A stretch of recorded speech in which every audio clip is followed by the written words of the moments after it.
Markus pasal 5, hari Selasa tanggal 14 Oktober 2025. Yesus mengusir roh jahat dari orang Gerasa. Lalu sampailah mereka di seberang danau di daerah orang Gerasa. Kenapa Markus pasal 5 ini dimulai dengan kalimat lalu sampailah mereka? Dari mana ini mereka datang? Kita baca di Markus pasal 4. Masih ingat kan Markus pasal 4 di perikop yang terakhir di mana angin ribut diredakan. Nah, Markus pasal 4 di situ menjelaskan bagaimana pada hari hari itu Yesus berkata kepada murid-muridnya pada waktu hari sudah petang, marilah kita bertolak ke seberang. Ke seberang itu mereka mau pergi ke seberang danau dan ternyata mereka tiba di daerah orang Gerasa.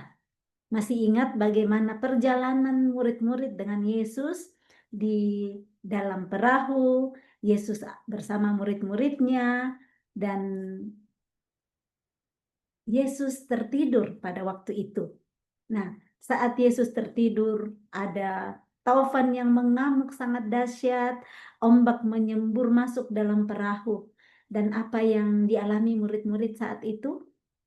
Mereka ketakutan, mereka tidak percaya bahwa ada Yesus bersama mereka. Kalau ada Yesus, pasti danau bisa tenang, ombak bisa tenang, dan taufan bisa ditenangkan. Tetapi mereka melihat fakta yang ada di depan. Mereka melihat taufan, melihat ombak, dan itu yang membuat mereka sangat ketakutan, dan mereka pergi membangunkan Yesus yang sementara tidur. Mereka berkata, "Guru, guru, engkau tidak peduli kalau kita binasa." Bahkan menghakimi Yesus bahwa Yesus tidak peduli mereka akan binasa. Nah, kalau kita kembali ingat bahwa sekalipun Yesus ada dalam perahu kita, bukan artinya nggak ada tofan yang bisa datang. Bukan artinya nggak ada ombak yang bisa datang dalam hidup kita. Tetapi yang kita bisa pegang dan percayai adalah percaya apa kata Tuhan. Tuhan bilang, mari kita bertolak ke seberang. Yesus bilang bahwa mereka akan bertolak ke seberang. Kalau percaya dan tenangkan hati, sekalipun ombak ada, sekalipun ada taufan ada, perkataan Tuhan Yesus bahwa kita akan bertolak ke seberang. Artinya mereka akan sampai di seberang.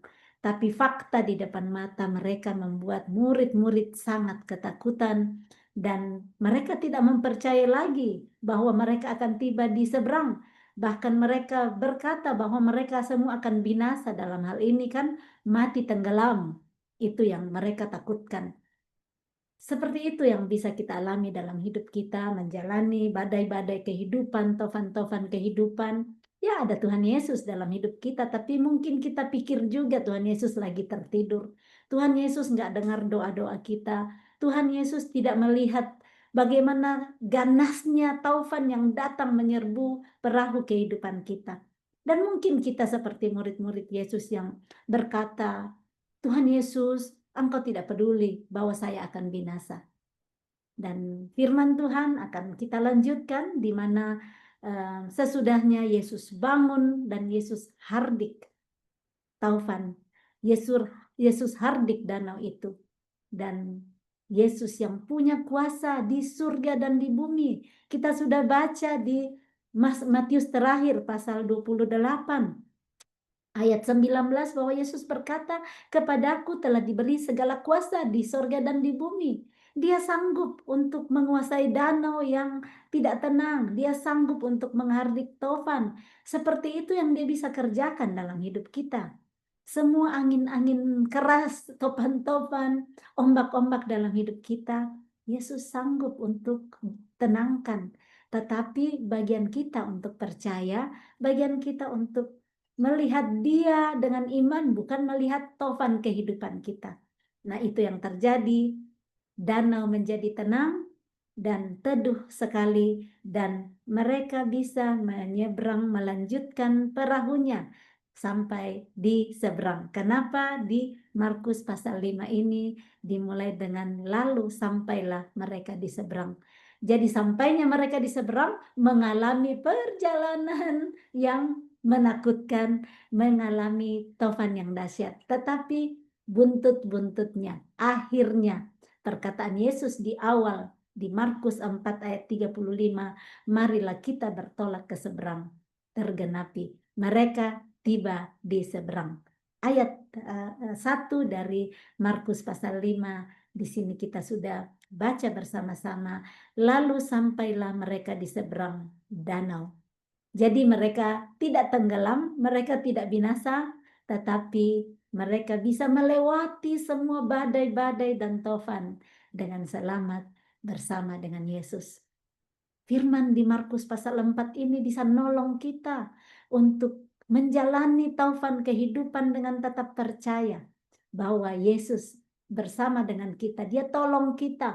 Nggak langsung seperti murid-murid ini ngalamin, tetapi dia akan beri kekuatan menghadapi setiap badai, menghadapi setiap topan kehidupan, sehingga kita lihat bahwa hanya karena dia kita bisa melanjutkan perahu kita.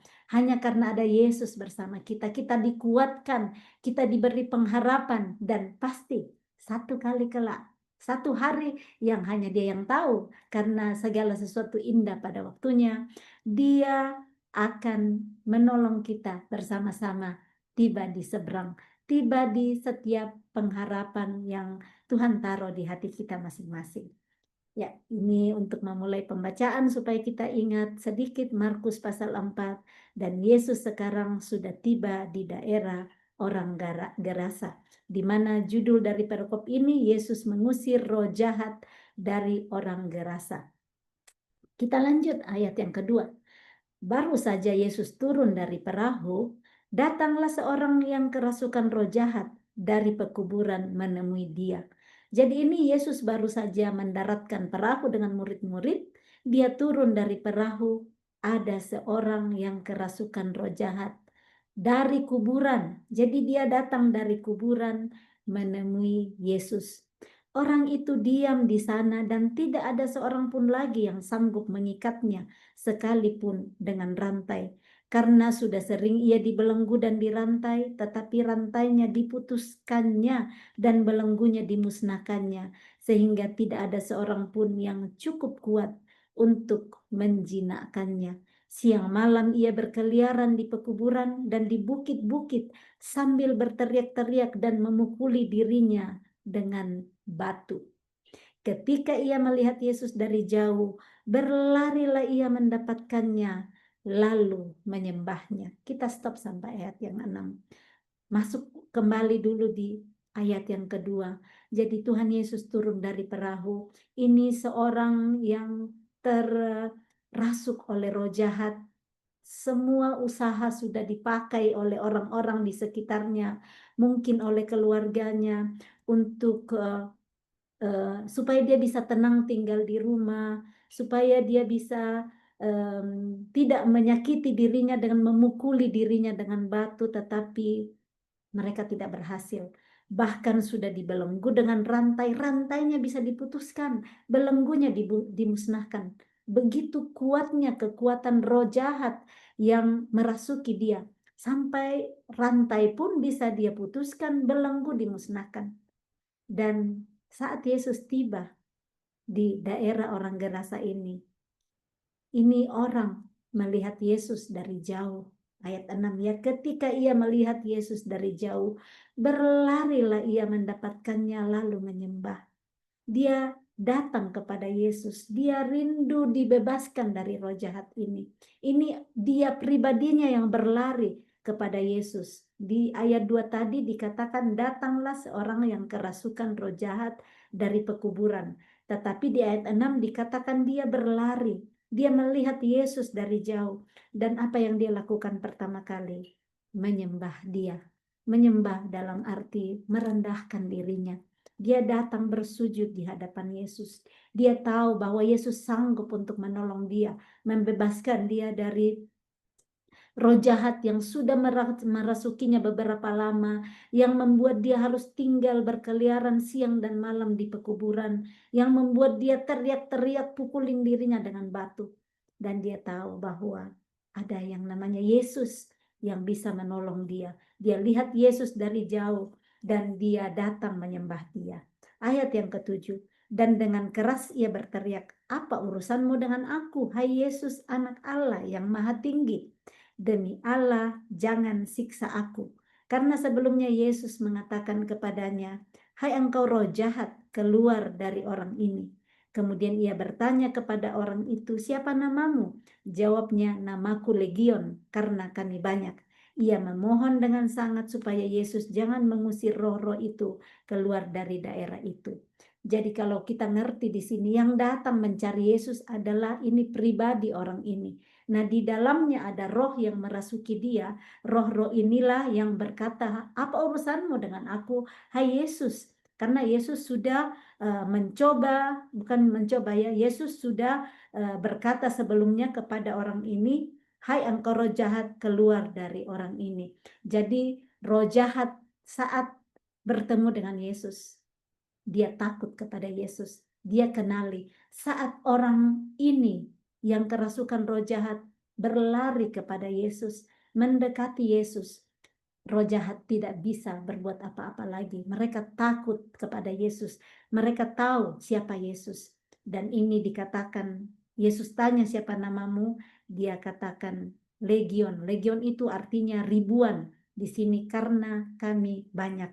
Dan roh jahat itu yang meminta dan memohon dengan sangat supaya Yesus jangan mengusir roh-roh itu keluar dari daerah itu.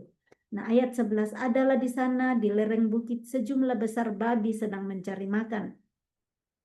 Lalu roh-roh itu meminta kepadanya, katanya, "Suruhlah kami pindah ke dalam babi-babi itu, biarkanlah kami memasukinya." Yesus mengabulkan permintaan mereka. Lalu keluarlah roh-roh jahat itu dan memasuki babi-babi itu. Kawanan babi yang kira-kira 2.000 jumlahnya itu terjun dari tepi jurang ke dalam danau dan mati lemas di dalamnya. Bayangin 2.000 babi yang ditempati memindahkan roh-roh jahat yang merasuk satu orang ini, dan mereka terjun ke dalam danau dan mati lemas di dalamnya. Betapa banyaknya ini 2.000-an babi bisa sampai terjun ke dalam jurang. Kuat sekali ini roh jahat. Dan dia menguasai selama beberapa waktu lamanya satu orang ini. Kenapa orang ini bisa sangat kuat menghancurkan rantai-rantai besi yang dipakai mengikat dia, yang belenggu-belenggu yang dipakai untuk mengikat dia dimusnahkan. Tetapi dia tidak bisa memusnahkan kuasa iblis di dalam dirinya, roh-roh jahat di dalam dirinya, karena dia butuh Yesus. Roh jahat apa yang merasuki kita hari ini? Mungkin tidak sekuat yang seperti roh jahat di orang Gerasa ini. Tetapi kalau kita rasa, kadang kita nggak bisa menahan kemarahan kita. Kita marah dan kita sudah tahu. Tuhan bilang, "Tenangkan hatimu, jangan marah." Tapi kita nggak bisa kendalikan diri. Kita nggak bisa tahan diri kita. Mungkin saja ada roh jahat juga yang di dalam kita yang membuat kita nggak terkendali. Hari ini kita perkatakan firman Tuhan.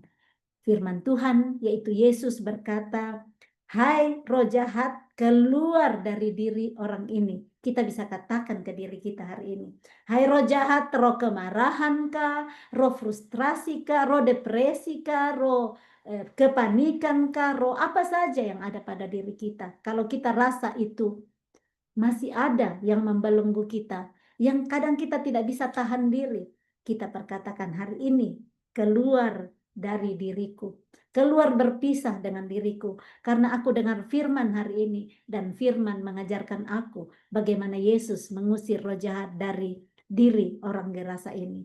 Tidak ada yang mustahil bagi Tuhan kalau kita percaya firman ini. Kita perkatakan ke diri kita perkatakan kepada keluarga kita yang kita rasa kok kemarahannya cepat sekali marah, cepat sekali ngambek, cepat sekali nangis atau apa. Mungkin ada roh jahat yang sementara merasuki.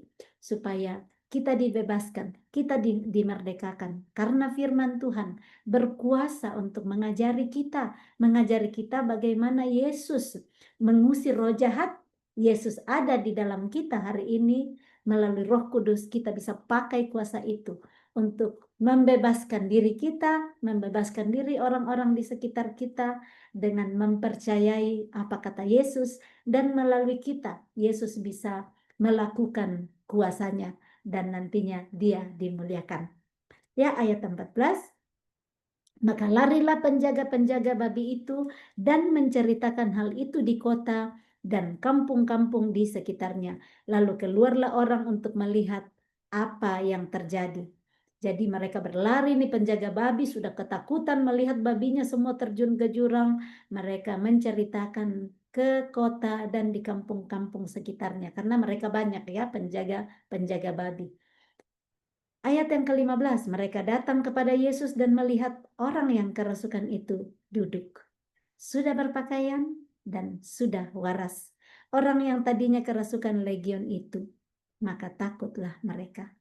Mereka takut karena mereka sudah mencoba segala macam cara untuk orang ini bisa tenang, orang ini bisa berpakaian. Karena kalau dibilang di sini sudah berpakaian, kasihan, mungkin dia telanjang sebelumnya. Dan orang sudah mencoba menolong tapi tidak bisa. Dan sekarang dikatakan sudah waras. Orang melihat kan kalau orang yang teriak-teriak, pukulin diri dengan batu, tinggal di kuburan, masyarakat akan mengatakan itu sudah tidak waras. Dan sekarang mereka melihat dia sudah waras kembali setelah orang itu mendekati Yesus, mendatangi Yesus. Dia rindu untuk dibebaskan. Rindukah kita hari ini dibebaskan dari hal-hal yang membelenggu kita selama ini? Membelenggu kita akibat kemarahan kita, sakit hati kita, kebencian kita, mungkin akar pahit, dendam, hal-hal yang masih terus membelenggu kita. Mari mendekat kepada Yesus, berlari seperti orang yang kerasukan roh jahat ini, berlari dekati Yesus, menyembah Yesus. Yesus, bebaskan aku. Aku mau hidup merdeka. Dan firman-Nya berkata, saat kamu mengetahui kebenaran, kebenaran itu akan memerdekakan kamu. Hari ini saya percaya Yesus memerdekakan kita karena kita tahu kebenaran. Dia ada di dalam kita. Dia sanggup untuk menolong kita, membebaskan diri kita dari belenggu-belenggu yang selama ini mengikat hidup kita. Yang berikutnya, orang-orang yang telah melihat sendiri hal itu menceritakan kepada mereka tentang apa yang telah terjadi atas orang yang kerasukan setan itu dan tentang babi-babi itu. Lalu mereka mendesak Yesus supaya ia meninggalkan daerah mereka. Pada waktu Yesus naik lagi ke dalam perahu, orang yang tadinya kerasukan setan itu meminta supaya ia diperkenankan menyertai dia. Yesus tidak memperkenankannya, tetapi ia berkata kepada orang itu, pulanglah ke rumahmu, kepada orang-orang sekampungmu, dan beritahukanlah kepada mereka segala sesuatu yang telah diperbuat oleh Tuhan atasmu, dan bagaimana ia telah mengasihani engkau. Orang-orang itu pun pergilah dan mulai memberitakan. Maaf, bukan orang-orang ya, orang. Orang itu pun pergilah dan mulai memberitakan di daerah Dekapolis segala apa yang telah diperbuat Yesus atas dirinya. Dan mereka semua menjadi heran. Semua orang menjadi heran karena seorang yang terikat roh jahat, yang tidak ada harapan lagi dalam hidupnya, yang kelihatannya tidak mungkin lagi sembuh, yang sudah melukai dirinya, memukul dirinya dengan batu, kerjanya cuma teriak-teriak, tinggal di kuburan karena nggak bisa dibuat tenang, sudah diikat di belenggu, nggak ada harapan. Tetapi Yesus pakai untuk menjadi evangelis, menjadi pemberita Injil, memberitakan bagaimana Tuhan telah mengasihani dia, bagaimana Tuhan telah berbuat atasnya, membebaskan dia dari roh jahat yang selama ini merasuki dia. Tujuan Tuhan membebaskan roh jahat dari tubuh orang ini adalah supaya dia memberitakan Injil damai sejahtera, memberitakan kasih Tuhan, memberitakan perbuatan Tuhan yang ajaib yang telah dia alami. Dia mau ikut naik perahu, dia mau ngikutin Yesus. Yesus bawa dong, aku kan mau ikut sama Yesus, aku mau ikut seperti yang lain-lain, naik di perahu, jalan bareng sama Yesus. Tapi ternyata Tuhan memberikan dia tugas yang lain. Tuhan memberi dia tugas balik ke kampungmu. Karena di kampungnya itu semua sudah tahu bagaimana hidupnya sebelumnya. Di kampungnya orang tahu bagaimana dia tidak waras sebelumnya. Dan Tuhan sanggup mengubahkan hidupnya. Dan apa yang membuat orang bisa percaya? Karena mereka melihat bukti. Orang yang dahulunya tidak waras. Orang yang dahulunya telanjang. Orang yang dahulunya hanya hidup di kuburan. Tuhan setelah berjumpa dengan Tuhan Yesus, hidupnya diubahkan. Kasih Tuhan Yesus mengubahkan hidupnya yang lama. Dan dia dikirim Tuhan untuk pulang ke kampungnya, menceritakan kepada mereka, memberitahukan kepada mereka segala sesuatu yang telah diperbuat Tuhan atas hidup mereka, yang telah diperbuat Tuhan dalam hidupnya mengasihani dia. Mazmur 96 kami sudah bagi kemarin dari pembacaan Infus Ministry. Ada di situ bagaimana Tuhan mau kita menyanyikan nyanyian baru dalam hidup kita. Nyanyian baru setiap hari. Saya percaya ini orang yang kerasukan roh jahat. Sejak bertemu dengan Yesus, yang keluar dari mulutnya hanya nyanyian baru. Nyanyian baru untuk Tuhan, menceritakan kebaikan Tuhan, menceritakan kasih Tuhan dalam hidupnya. Mari, mulai hari ini, kalau yang baru menyanyikan nyanyian baru, lihatlah bagaimana kebaikan Tuhan. Kecaplah dan lihatlah betapa baiknya Tuhan dalam hidup kita. Saya bacakan dulu Mazmur 96. Nyanyikanlah nyanyian baru bagi Tuhan. Menyanyilah bagi Tuhan, hai segenap bumi. Menyanyilah bagi Tuhan, pujilah namanya. Kabarkanlah keselamatan yang daripadanya dari hari ke hari.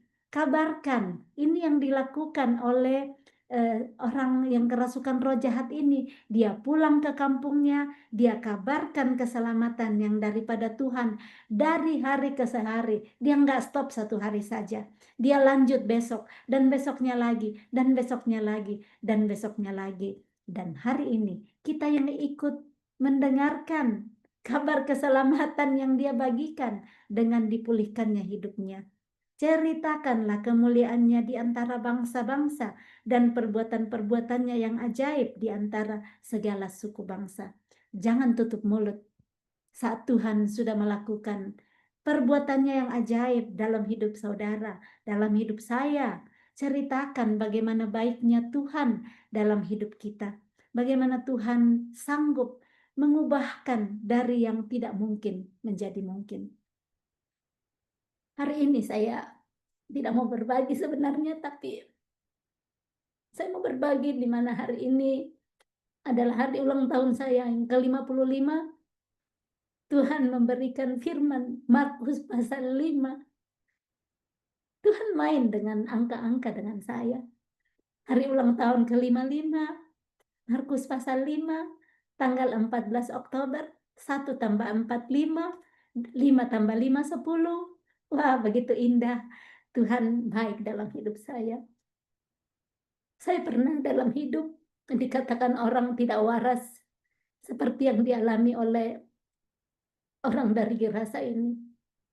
Dalam hidup saya pernah dimasukkan di dalam rumah sakit jiwa karena masyarakat dan keluarga melihat saya sudah tidak waras. Dan kasih Tuhan Yesus yang saya datangi, yang keluarga saya doakan saya, yang bisa mengubahkan hidup saya hari ini. Di usia yang ke-55 tahun, saya bisa berkata bahwa saya sudah waras.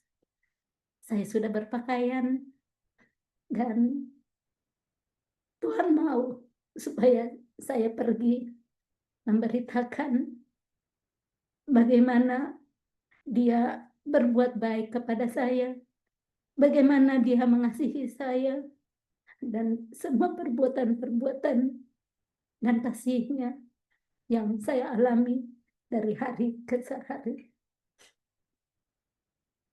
Hari ini saya mengucap syukur kepada Dia yang memberi kehidupan kepada hamba, yang memberikan orang-orang yang mengasihi saya dalam hidup saya, dalam perjalanan hidup dari hari ke hari, dalam badai-badai tofan, ombak-ombak yang saya lewati. Saya tidak tahu apakah saya juga memukuli diri saya dengan batu seperti yang dilakukan oleh orang dari Gerasa ini. Tetapi yang saya tahu bahwa kasih Tuhan yang memberikan saya kemungkinan untuk masih ada sampai hari ini. Semuanya karena kasih setianya. Dan saya pegang firman ini, kenapa Tuhan berikan di hari ulang tahun saya hari ini untuk menceritakan kemuliaannya di antara bangsa-bangsa. Tuhan mengirim saya ke bangsa Swiss dan saya percaya Tuhan mau pakai hidup saya untuk menceritakan kemuliaannya dan perbuatan-perbuatannya di antara segala suku bangsa. Semua hanya untuk kemuliaannya. Tadi pagi Tuhan memberi firman di Kolose 1, saya diminta baca semua Kolose pasal 1, pasal 2, pasal 3, pasal 4. Saya nggak bagi semua karena panjang sekali cerita saya dengan Tuhan hari ini. Tapi yang saya mau bagi dari ayatnya yang ke-16, dari 15 saya baca dulu. Ia adalah gambar Allah. Kolose 1 ayat 15, 16. Ia adalah gambar Allah yang tidak kelihatan, yang sulung, lebih utama dari segala yang diciptakan. Karena di dalam Dialah telah diciptakan segala sesuatu yang ada di sorga dan yang ada di bumi, yang kelihatan dan yang tidak kelihatan, baik singgasana maupun kerajaan, baik pemerintah maupun penguasa, segala sesuatu diciptakan oleh Dia dan untuk Dia. Ini yang masuk sekali tadi waktu saya baca. Masih banyak pesan yang lain, tapi ini yang saya bagi. Segala sesuatu diciptakan oleh Dia dan untuk Dia. Saya diciptakan oleh Dia dan saya untuk Dia. Dia menciptakan hidup saya, memberikan saya nafas kehidupan untuk Dia, supaya hidup saya hanya untuk kemuliaan bagi Dia. Dan saya percaya siapapun kita yang mendengarkan firman ini hari ini, kita semua diciptakan oleh Dia dan untuk Dia. Diciptakan melalui kedua orang tua kita, melalui seorang wanita dan seorang laki-laki yang Tuhan izinkan untuk bersama-sama untuk nanti kita lahir di sana. Dan untuk kemuliaan Dialah kita ada hari ini. Itu saja yang saya bagikan. Kita lanjut dulu di Markus pasal yang ke-21, perikop yang berikutnya. Yesus membangkitkan anak Yairus dan menyembuhkan seorang perempuan yang sakit pendarahan. Sesudah Yesus menyeberang lagi dengan perahu, orang banyak berbondong-bondong datang mengerumuni Dia sedang Ia berada di tepi danau. Jadi Yesus sudah balik lagi ya, sudah naik lagi ke perahu. Dia cuman menyeberang tadi untuk ketemu seorang yang dia mau bebaskan tadi. Yesus nggak butuh, Yesus nggak cari banyak-banyak. Satu orang pun Yesus rela untuk nyebrangin danau, lewatin tofan, lewatin ombak untuk satu orang Gerasa yang kerasukan setan ini. Lihat hidup saudara. Tuhan Yesus pun bisa datang dengan menyeberang danau, dengan melewati banyak hal khusus untuk menjumpai saudara. Seperti dia menjumpai orang Gerasa. Yesus datang menjumpai saya 15 tahun yang lalu saat saya ditemukan Tuhan melalui hambanya, seorang dokter yang penuh kasih yang dipakai Tuhan untuk menolong saya, menjelaskan kebenaran-kebenarannya, dan saya bersyukur untuk hidup beliau terus menjadi berkat buat semakin banyak orang yang menjadi anak-anak rohaninya. Dan Seperti ini Tuhan Yesus sudah menyeberang untuk ke orang yang kerasukan roh jahat ini, satu orang saja. Tetapi orang ini setelah itu dipakai Tuhan untuk kembali ke kampungnya, memberitakan segala apa yang telah dibuat Yesus atas dirinya. Amini dan percaya Tuhan sanggup untuk datang menjumpai kita, datang di dekat kita, dan kita yang bergerak untuk mendekati Dia, ya, seperti orang ini. Dan sesudah itu Yesus pergi. Jadi cuma datang ketemu orang ini, menyembuhkan dia, membebaskan, dan menyeberang lagi dengan perahu. Kita lanjut. Datanglah seorang kepala rumah ibadat yang bernama Yairus. Ketika ia melihat Yesus, tersungkurlah ia di depan kakinya dan memohon dengan sangat kepadanya, "Anakku perempuan sedang sakit, hampir mati. Datanglah kiranya dan letakkanlah tanganmu atasnya, supaya ia selamat dan tetap hidup." Lalu pergilah Yesus dengan orang itu. Orang banyak berbondong-bondong mengikuti dia dan berdesak-desakan di sekitarnya. Yesus nggak pernah berhenti, ya. Dia baru selesai menolong orang yang kerasukan roh jahat, menyeberang di perahu, datang lagi semua followersnya mengikuti dia. Dan sekarang ada seorang kepala rumah ibadat, Yairus itu datang tersungkur di depan kakinya. Kita lihat bagaimana orang-orang yang rindu disentuh oleh Yesus, mereka yang datang mendekati Yesus. Yang sebelumnya ada Lewi, ya, kita baca di Markus sebelumnya, di Markus pasal yang kedua, ya, bagaimana Lewi pemungut cukai mengikuti Yesus, itu Yesus yang dekati. Tapi banyak sekali kita lihat orang-orang yang membutuhkan Yesus yang pergi mencari Yesus. Mereka mendekat. Nah, ini Yairus, dia datang kepada Yesus. Dia tersungkur di depan kaki Yesus, datang memohon. Jadi kalau kita datang sama Yesus, kita tahu diri lah. Kita seperti datang menyembah, datang tersungkur. Ini teladan-teladan yang kita lihat di Alkitab. Jangan datang sama Yesus dengan sombong, dengan arogan. "Oh, lihat Yesus saya seperti ini, saya pintar, saya." Ini ya seperti orang Yahudi, orang Farisi yang datang berdoa, "Saya Tuhan, saya lakukan semua." Datanglah tersungkur di hadapan Yesus. Dan di sini dia datang tersungkur, memohon dengan sakit, supaya dia datang meletakkan tangannya ke atas anaknya yang perempuan yang sedang sakit. Dan dia berkata supaya ia selamat dan tetap hidup. Ayat 25, adalah di situ seorang perempuan yang sudah 12 tahun lamanya menderita pendarahan. Ia telah berulang-ulang diobati oleh berbagai tabib sehingga telah dihabiskannya semua yang ada padanya. Namun sama sekali tidak ada faedahnya, malah sebaliknya keadaannya makin memburuk. Dia sudah mendengar berita-berita tentang Yesus, maka di tengah-tengah orang banyak itu, ia mendekati Yesus dari belakang dan menjamah jubahnya. Jadi sementara dalam perjalanan mengikuti Yairus ke rumahnya, di tengah jalan ada lagi ini seorang perempuan pendarahan yang sudah 12 tahun sakit. Dia sudah habiskan semua uangnya untuk pergi ke tabib, kalau kita hari ini dokter, tetapi tidak membaik keadaannya, malah semakin memburuk. Nah, orang ini, perempuan ini sudah mendengar, jadi belum pernah ketemu Yesus. Dia hanya mendengar bahwa Yesus bisa menyembuhkan orang sakit. Dia mendengar bahwa Yesus bisa memulihkan, membangkitkan orang mati. Jadi dimulai dari dimulai dari mendengar, timbullah imannya. Nah, dengan adanya iman karena mendengar, dia datang untuk menjamah jubah Yesus. Jadi supaya kita bisa punya iman dan percaya kepada Yesus, harus dulu pakai telinga kita mendengar. Jadi jangan bosan-bosan dengar firman Tuhan, jangan bosan-bosan bersekutu, beribadah, dengar firman Tuhan supaya iman kita terbangun. Nah, perempuan ini imannya terbangun karena sudah mendengar.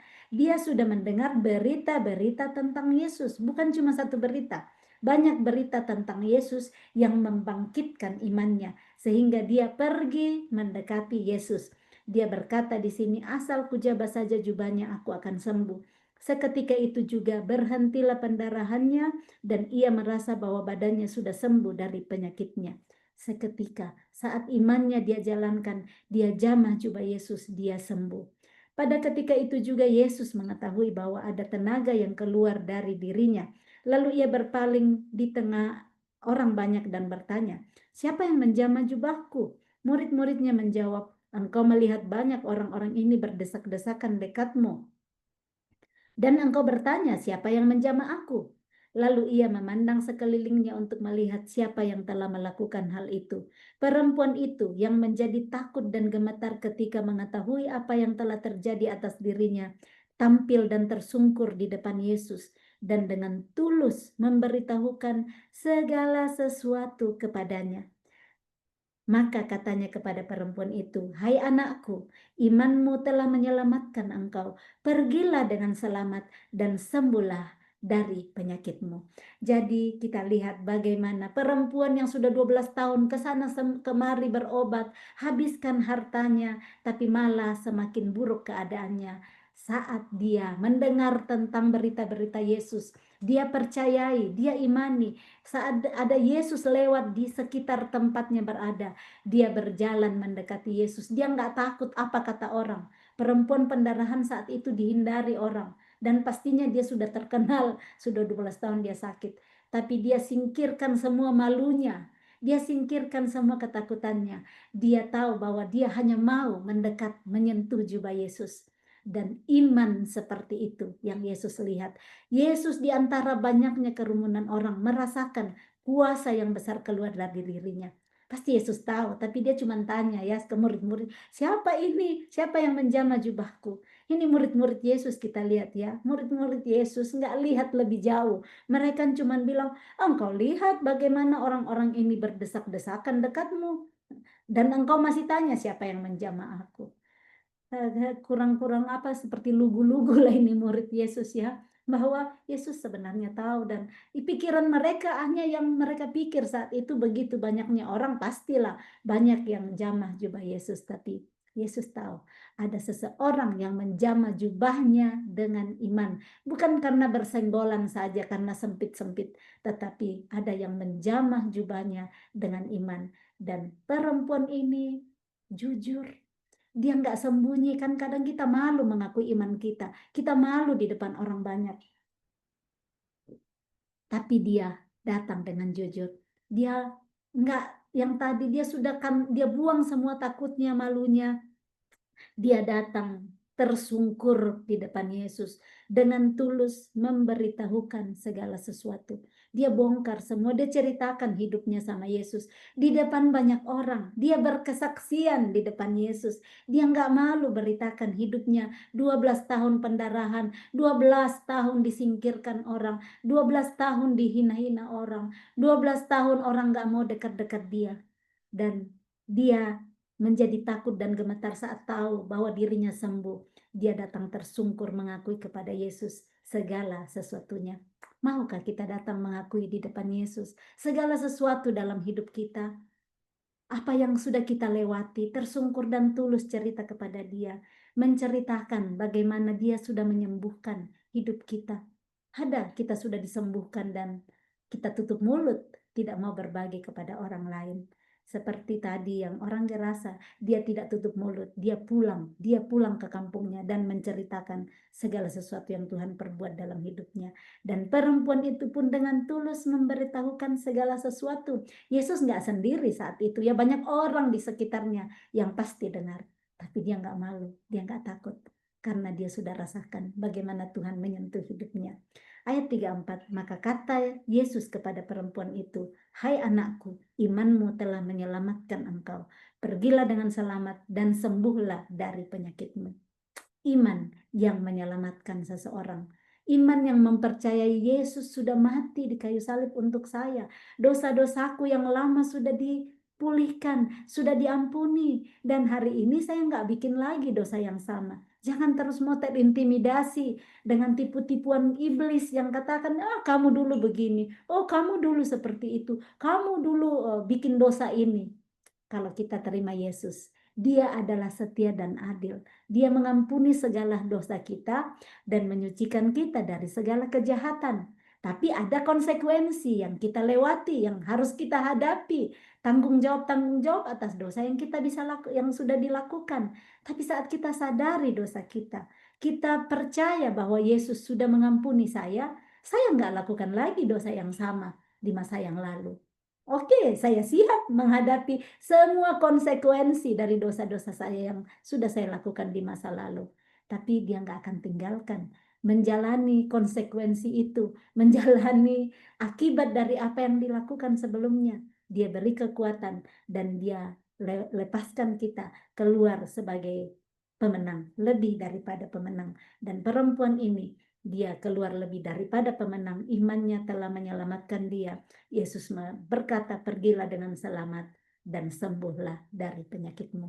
Saya percaya Tuhan sanggup menyembuhkan kita dari segala penyakit.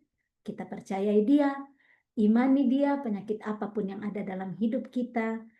Saat kita percaya kepada dia, dia tolong kita, apakah itu melalui obat-obat, pengobatan dari dokter, atau dengan cara yang lain.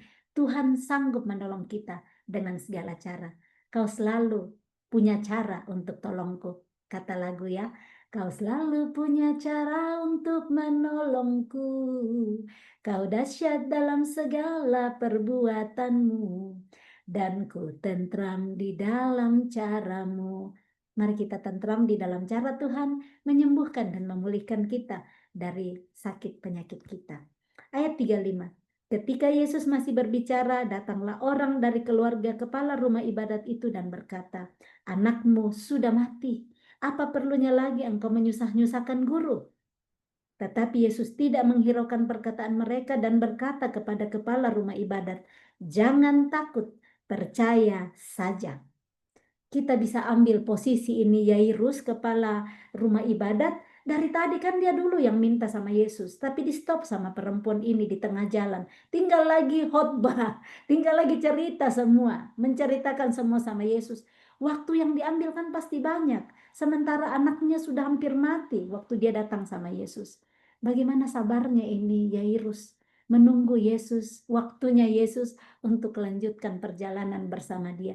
Dia nggak marahin ini perempuan pendarahan. Dia bisa marahin kan, dia kalau dilihat posisinya kepala rumah ibadat, artinya orang ada kedudukan lah di dalam masyarakat. Tetapi dia nggak pakai kedudukannya untuk marahin perempuan yang sakit pendarahan ini. Untuk bilang, anak aku lagi mau mati di rumah. Cepat-cepatlah, cepat saya mau jalan sama Yesus. Orang ini, orang yang tidak egois, orang yang tidak mementingkan dirinya sendiri. Dia percaya cara Yesus, dan Yesus waktu orang datang dari rumahnya mengatakan anakmu sudah mati. Bisa kan kalau orang yang nggak kendalikan diri ngamuk-ngamuk, bisa ngamuk-ngamuk sama perempuan ini. Gara-gara kau ini anakku sudah mati. Gara-gara kau stop Yesus di jalan. Dia nggak bikin gitu. Dia dengar apa kata Yesus. Dia percaya apa kata Yesus yang berkata, "Jangan takut, percaya saja." Dalam hidup kita, kadang ada ketakutan-ketakutan yang terjadi di depan mata kita. Yesus datang hari ini berkata, "Jangan takut, percaya saja." Dan orang itu mengikuti apa kata Yesus. Ayat 37, lalu Yesus tidak memperbolehkan seorang pun ikut serta kecuali Petrus, Yakobus, dan Yohanes, saudara Yakobus. Mereka tiba di rumah kepala rumah ibadat dan di sana dilihatnya orang-orang ribut, menangis dan meratap dengan suara nyaring. Sesudah ia masuk, ia berkata kepada orang-orang itu, "Mengapa kamu ribut dan menangis? Anak ini tidak mati, tetapi tidur." Tetapi mereka menertawakan dia. Yesus memakai kuasa dari perkataannya. Dia tahu anak ini pasti sudah mati. Dia sudah tahu pasti Yesus, tapi dia pakai kuasa lewat perkataannya dengan mengatakan, anak ini tidak mati. Karena dia tahu kuasa yang ada padanya. Dengan memperkatakan, dia tidak mengkonfirmasikan fakta yang dilihat orang-orang. Fakta di depan memang anak itu sudah mati. Tetapi Yesus punya iman, percaya kepada Bapaknya. Bapaknya sanggup melalui dirinya untuk membangkitkan anak yang sudah mati itu. Sehingga dia berani berkata, anak ini tidak mati. Nah, dalam hidup kadang kita dengan perkataan, kita nggak berani bilang perkataan yang kelihatannya bertolak belakang. Tapi saat kita perkatakan dengan iman, nggak usah malu. Kita yang imani, iya saya sembuh, saya kuat, padahal kakinya masih sakit. Perkatakanlah saya kuat, saya sembuh, anakku sehat, perkatakan terus. Sekalipun di depan kaki masih sakit, kaki belum sembuh, anak belum sehat. Yesus berkata, tetapi tidur. Anak ini tidak mati, tetapi tidur. Itu iman Yesus. Dan orang menertawakan dia. Maka diusirnya semua orang itu. Yesus usir semua orang yang tidak mempercayai iman Yesus di situ. Lalu dibawanya ayah dan ibu anak itu dan mereka yang bersama-sama dengan dia masuk ke kamar anak itu. Lalu dipegangnya tangan anak itu, katanya, Talita kum, yang berarti, hai anak, aku berkata kepadamu, bangunlah. Seketika itu juga anak itu bangkit berdiri dan berjalan, sebab umurnya sudah 12 tahun. Semua orang yang hadir sangat takjub. Dengan sangat ia berpesan kepada mereka supaya jangan seorang pun mengetahui hal itu. Lalu ia menyuruh mereka memberi anak itu makan. Amin. Ini firman Tuhan yang mengajar kepada kita. Imani melalui perkataanmu, melalui apa yang kita rindu terjadi. Yesus imani dengan berkata, anak ini tidak mati, anak ini tidur. Nah, lewat perkataan itu Yesus dipakai oleh Bapaknya untuk memperkatakan bahwa, hai anak, aku berkata kepadamu, bangunlah. Kenapa dia bilang bangunlah? Karena imannya tadi, anak ini hanya tidur. Jadi dia bilang, bangunlah. Anak yang masih tidur tadi itu bangun. Dan iman Yesus menjadi teladan kita hari ini. Seketika itu juga anak itu bangkit, berdiri, dan berjalan. Kiranya firman Tuhan hari ini, di hari yang indah, setiap hari adalah indah, setiap hari baru ada Tuhan bersama kita. Tuhan bangkitkan iman percaya kita dengan perikop-perikop yang kita baca hari ini tentang bagaimana Tuhan Yesus bekerja, menolong, membebaskan orang yang kerasukan roh jahat, menyembuhkan perempuan yang pendarahan selama 12 tahun, dan membangkitkan anak Yairus yang sudah mati. Supaya iman kita jangan mundur, jangan jadi lemah dengan keadaan-keadaan yang mungkin di depan kita ada yang terasuk setan, ada yang pendarahan, ada yang sudah mati. Kita percaya bahwa kita mulai dengan memperkatakan seperti Yesus dan kuasa perkataan dengan iman percaya kepada Dia. Tuhan sanggup bekerja menghidupkan kembali yang mati di dalam kehidupan kita.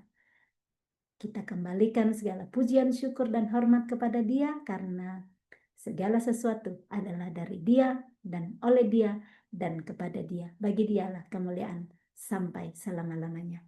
Salam kasih. Tuhan Yesus memberkati. Shalom.